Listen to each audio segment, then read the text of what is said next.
मैंने नए गेम्स खेलना बहुत ज्यादा कम कर दिया है। अब ऐसा नहीं है कि मेरे को गेम्स खेलना पसंद नहीं है, गेम तो मैं अभी भी खेलता हूँ, पर जो नए गेम्स आते हैं वो मेरे को खेलने का मन नहीं करता है। एंड इसका जो सबसे बड़ा रीजन है वो ये है कि जो नए गेम्स आ रहे हैं वो बहुत ज्यादा ही बेकार हो गए हैं। एंड अगर मैं साफ साफ शब्दों में बोलूँ तो जो नए गेम्स आ रहे हैं वो बहुत ही ज्यादा बेकार है। हाँ, आप में से बहुत सारे लोगों को नए गेम्स पसंद होंगे, बट ये जो मैं कह रहा हूँ ये सिर्फ मेरा ओपिनियन है। मैं सारे गेम्स की बात नहीं कर रहा हूँ। जैसे ब्लैक मिथ वुकोंग या गॉड ऑफ वॉर रैग्नारॉक, ऐसे कुछ गेम्स है जो कि बहुत ही ज्यादा अच्छे हैं and most of the gamers को बहुत पसंद आया गेम। बट इनके अलावा जो मोस्ट ऑफ द गेम्स है वो बहुत ज्यादा बेकार है। लाइक अगर मैं आप लोगों से पूछूं कि आपको किस गेम के लिए लास्ट टाइम बहुत ज्यादा एक्साइटमेंट हुई थी, एंड एक्साइटमेंट से मेरा मतलब है जेन्युइन एक्साइटमेंट कि अगर ये गेम आएगा तो मैं इसको जरूर खेलूंगा चाहे जो हो जाए। अब इस क्वेश्चन के आंसर में आप में से बहुत सारे लोगों का जवाब होगा कि रिसेंटली आप में से बहुत सारे लोगों को किसी भी गेम के लिए ज्यादा एक्साइटमेंट नहीं हुई है। अगर हम लोग एक दो गेम्स को हटा दे तो जैसे कि ब्लैक मिथ वुकोंग या फिर GTA 6 जो आने वाला है। लेकिन गाइस मुझे याद है 2013 में जब GTA 5 लॉन्च हुआ था तब मैं इस गेम को खेलने के लिए इतना एक्साइटेड था कि मैं स्कूल से जल्दी जल्दी घर आता था, मम्मी से 20 रुपए लेता था और गेमिंग कैफे चला जाता था इस गेम को खेलने के लिए। लिटरली गाइस GTA 5 को खेलना उस टाइम मेरे लिए बहुत बड़ी बात थी। एंड मैं हमेशा यही सोचता था कि काश मेरे बेकार से कंप्यूटर में ये गेम चल पाए और मैं इसको एंडलेसली खेल पाऊं बिना पैसे दिए। लेकिन अब वो सारे दिन चले गए हैं। अब बहुत सारे ऐसे गेम्स रिलीज होते हैं जो कुछ नया नहीं लाते, वही पुराने फॉर्मूले पे गेम्स बनाते रहते हैं। जैसे फार क्राई की सीरीज जो कि एक ही जैसे गेम ला रही है, या फिर असैसिन्स क्रीड की सीरीज जो कि बीच बीच में रीइन्वेंट करती है, पर उनका जो कोर स्ट्रक्चर है वो तो एक ही है। एंड अगर हम लोग यूबीसॉफ्ट को हटा भी दें तब भी जैसे कि कॉल ऑफ ड्यूटी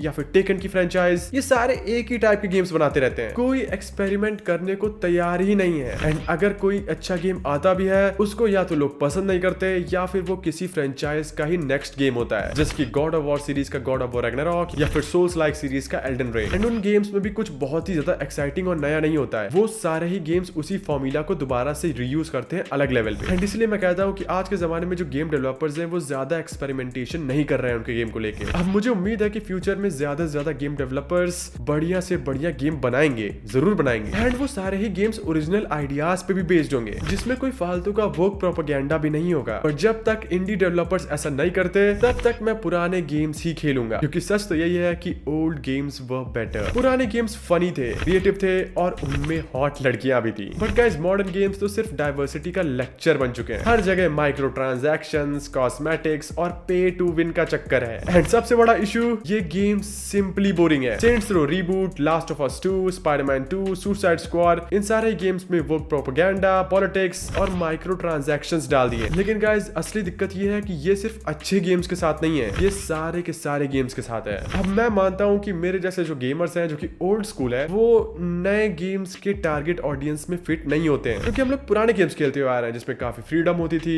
एंड हम लोग कुछ भी कर सकते थे। बट आजकल के जो गेम्स बन रहे हैं वो एक सॉफ्ट ऑडियंस के लिए बन रहे हैं, जिनको बस किसी तरह फायदा उठाना है, कैश इन करना है गेम्स से। ऑफ कोर्स मैं भी इनमें से कुछ अच्छे गेम्स खरीदूंगा जो जेन्युइनली अच्छे होंगे। बट गाइस मेरे जैसे गेमर्स के लिए इसका सोल्यूशन क्या है? वेल, इसका सिंपल सा आंसर है पुराने गेम्स को खेलना शुरू करिए। एंड इसी टॉपिक को ध्यान में रखते हुए चलिए स्टार्ट करते हैं आज की वीडियो कि why old games were better.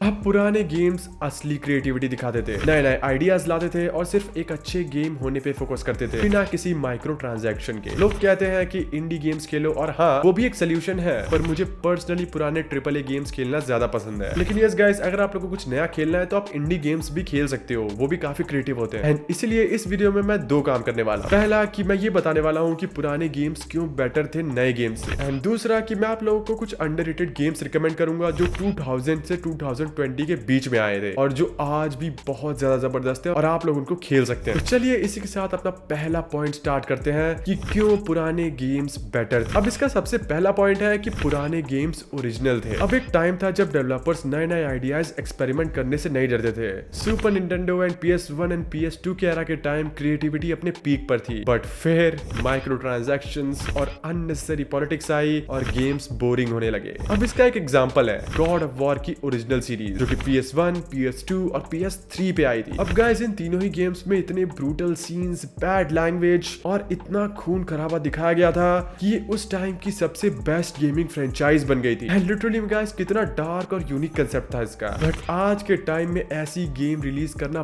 बहुत रिस्की है, बिकॉज आजकल के लोग इतने सेंसिटिव हो गए हैं कि वो सिर्फ जोक्स पे केस कर देते हैं, तो खून खराबा तो आप लोग भूल ही जाओ। नंबर 2, पुराने गेम्स ज्यादा मुश्किल होते थे। अब गाइस आजकल के गेम्स आपको इजी मोड देकर एक रस्सी पकड़ा देते हैं। आप लोग सिर्फ स्टोरी ही खेलो। आप अगर आप स्टोरी खेलनी है तो आप इजी मोड करके खेलो एंड आपसे स्किल्स की ज्यादा डिमांड नहीं करते हैं। जैसे गियर्स ऑफ वॉर 1 का हार्डकोर डिफिकल्टी मोड, ये गेम 2006 का है एंड आज भी ये गेम बहुत चैलेंजिंग टू बीट है। बट हाँ, ऐसा नहीं है कि नए गेम्स में कोई भी चैलेंजिंग गेम्स नहीं आ रहे हैं। सोल्स लाइक गेम्स का फॉर्मूला तो आज भी हिट है, जैसे कि ब्लैक मिथ वुकोंग या फिर एल्डन रिंग। बट ये सिर्फ सोल्स लाइक तक ही सीमित है। अगर हम लोग सोल्स लाइक गेम को हटा भी दें तो मॉडर्न गेमिंग में ऐसे ज्यादा डिफिकल्ट गेम्स है नहीं। नंबर 3, पुराने गेम्स बहुत ज्यादा एजी थे। Duke Nukem, Saints Row 1, 2, 3 and GTA की पूरी सीरीज, ये सब एजी और बोल्ड गेम्स थे। आजकल हर male character super good looking होता है, लेकिन फीमेल कैरेक्टर्स को जानबूझकर अगली बना दिया जाता है, या फिर फीमेल कैरेक्टर्स औरत कम और मर्द ज्यादा लगती हैं आजकल गेम्स में। बट ऐसा क्यों है भाई? क्या कोई गेमर एक्चुअली में अगली फीमेल कैरेक्टर्स को देखना चाहता है क्या? नहीं, राइट। गेमिंग एक एस्केप है रियलिटी से। पर अब पॉलिटिक्स और जो प्रोपेगेंडा है कि नहीं भाई अगली कैरेक्टर्स क्यों नहीं हो सकती, ब्लैक वुमेन कैरेक्टर हर गेम में मेन प्रोटैगनिस्ट क्यों नहीं हो सकती, ऐसे ऐसे तो चीजें आ रही है गेम्स में। गेम्स को अब डेवलपर्स फन के लिए नहीं बना रहे हैं, बल्कि अपनी अपनी पॉलिटिकल आइडियोलॉजी को दूसरों पे थोपने के लिए बना रहे हैं। For example Dragon Age Veilguard. अब ड्रैगन एज की पूरी सीरीज में कभी ऐसा नहीं हुआ किसी ड्रैगन एज गेम में हमसे ये पूछा गया कि हम लोग मेल बनना चाहते हैं, फीमेल बनना चाहते हैं, या फिर नॉन बाइनरी या फिर ट्रांसजेंडर। पता नहीं कैसे कैसे चीजें आ रही हैं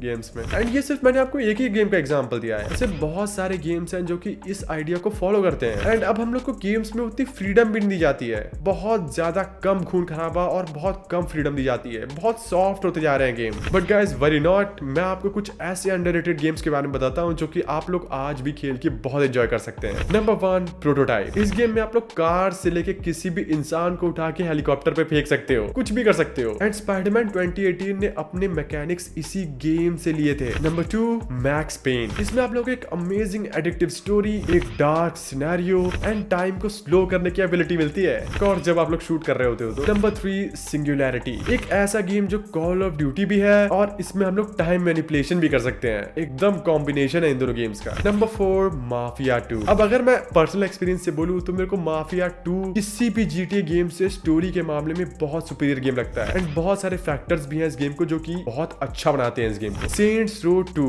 सबसे बेस्ट सेंट्स रो गेम, एजी, फनी और अनअपोलोजेटिक। इसमें प्रोस्टिट्यूट डिलीवरी मिशंस तक हैं। एंड ये गेम GTA 4 का सबसे बड़ा कॉम्पिटिटर बन गया था एक टाइम पे। एंड इसी गेम के बाद से GTA गेम के जो फैंस है वो डिवाइड हो गए थे। एंड इसके ऊपर मैंने एक पूरी कंप्लीट वीडियो बना रखी है, अगर आप लोग चाहें तो वो देख सकते हैं, लिंक आपको डिस्क्रिप्शन में मिल जाएगा। Arkham city and Arkham night, ये बेस्ट सुपर हीरो गेम्स है मेरे नजर में। ऑफ कोर्स स्पाइडरमैन के गेम्स बहुत अच्छे हैं, बट जो मेरे फेवरेट हैं वो है बैटमैन के गेम्स। एंड ये बहुत ही ज्यादा डार्क और बहुत ही ज्यादा amazing story and games. Far cry 2 and far cry 3। अगर आप लोग फार क्राई के गेम्स खेल खेल के बोर हो गए हो 6, 5, 4, तो आप लोग 2 और 3 खेलो। यही इस फ्रेंचाइज के सबसे बेस्ट गेम है मेरे ख्याल से। एंड इनकी स्टोरी एंड इनका गेम प्ले बहुत अमेजिंग है, इनको आप लोगों को ट्राई जरूर करना चाहिए। एंड इसके अलावा भी बहुत सारे गेम्स हैं जैसे कि Fallout New Vegas, need for speed hot pursuit, just cause 2, dead space 2 and ऐसे ही बहुत सारे गेम। अगर आप लोगों में से किसी ने भी इनमें से कोई भी गेम खेला है तो मुझे कमेंट में बताइए। एंड मुझे ये भी बताइए कि क्या आप लोग भी मेरे पॉइंट से एग्री करते हैं या फिर नहीं। अगर नहीं करते हैं तो क्यों नहीं, एंड अगर करते हैं तो क्यों करते हैं। मैं मिलूंगा आपसे किसी नेक्स्ट वीडियो में। Till then, good luck.